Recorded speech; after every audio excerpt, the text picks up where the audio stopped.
content that we share online is digital. But have you ever thought about what digital means? Well, it means based on digits or numbers. Texts on computers are stored as sequences of digits, but these digits are somewhat different from the ones we're used to in everyday life. They're simpler, as there are only two of them, 0 and 1.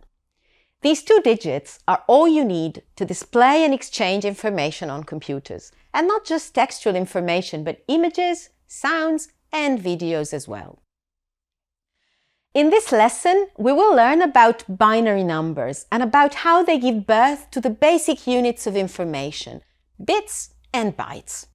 In the following lesson, we will then consider how characters in texts are digitally encoded using binary numbers, bits and bytes.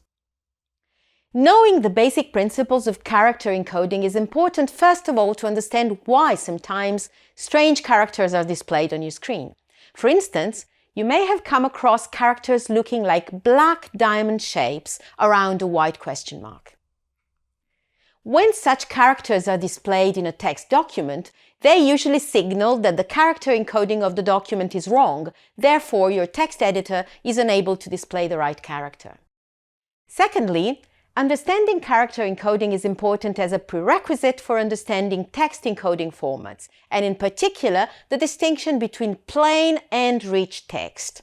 You will find out about this distinction later on in the course.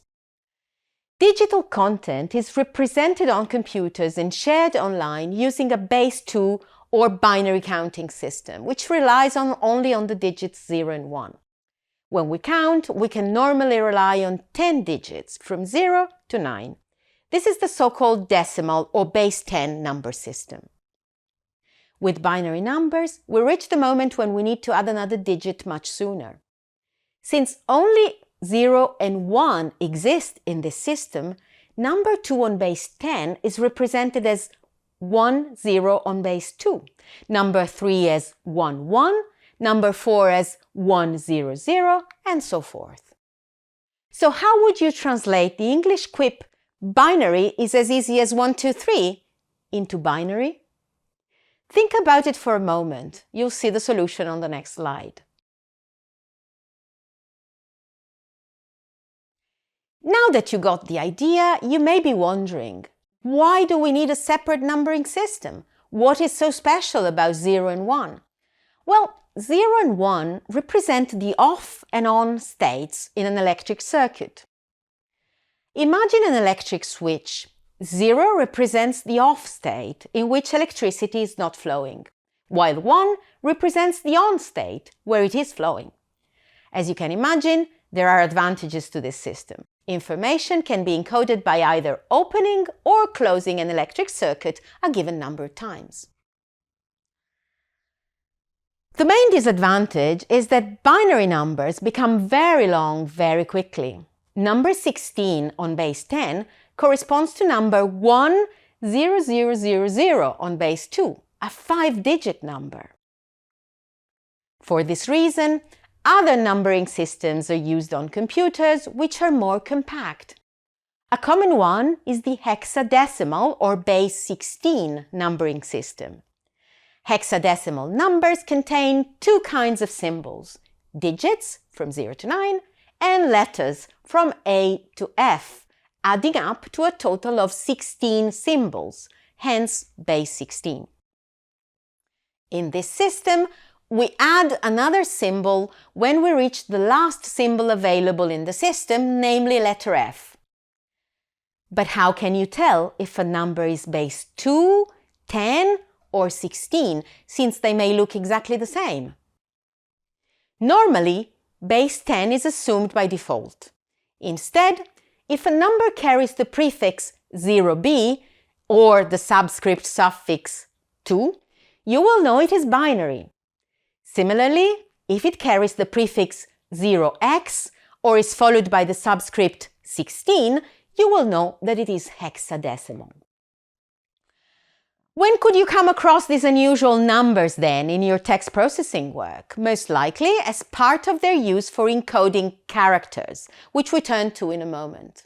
But before that, we need to introduce the concept of information unit. The basic unit of information used on computers is a binary digit, which can take the value of either 0, off, or 1, on. Binary digit is commonly abbreviated as bit. Because the bit in itself conveys very limited information, it is common to use a different unit to describe data sizes, namely the byte. Bytes are digital information units normally consisting of 8 bits. In the early days of computing, 8 bits were used to represent any one character of text, which is why 8 bits became the de facto standards for byte sizes. We will talk about character encoding more diffusely in the next lesson, but just as an example, consider the capital letter A. This is encoded in the first character encoding standard known as ASCII. ASCII stands for American Standard Code for Information Interchange, with code 065, which corresponds to hexadecimal number 41, binary number 01000001, and decimal number 65, of course. A capital A in an ASCII file would weigh exactly 1 byte, like any other character that ASCII is able to represent. A plain text file containing the word love will weigh 4 bytes, and so forth. But bytes are not only used to encode plain text. As mentioned at the beginning of this lesson, they're also used to encode any kind of digital information, including image, sound, and video. These weigh much more than plain text. Therefore, sound, image, and video files typically contain thousands, millions, and even billions of bytes. The units we use to identify the size of such files are kilobytes, thousands of bytes, shortened as KB, megabytes, millions of bytes, shortened as MB, and gigabytes, billions of bytes, shortened as GB. Have a look at your file system application. You will see that the size of your photo or sound files is likely to be expressed in megabytes, while the size of your videos might even be expressed in gigabytes.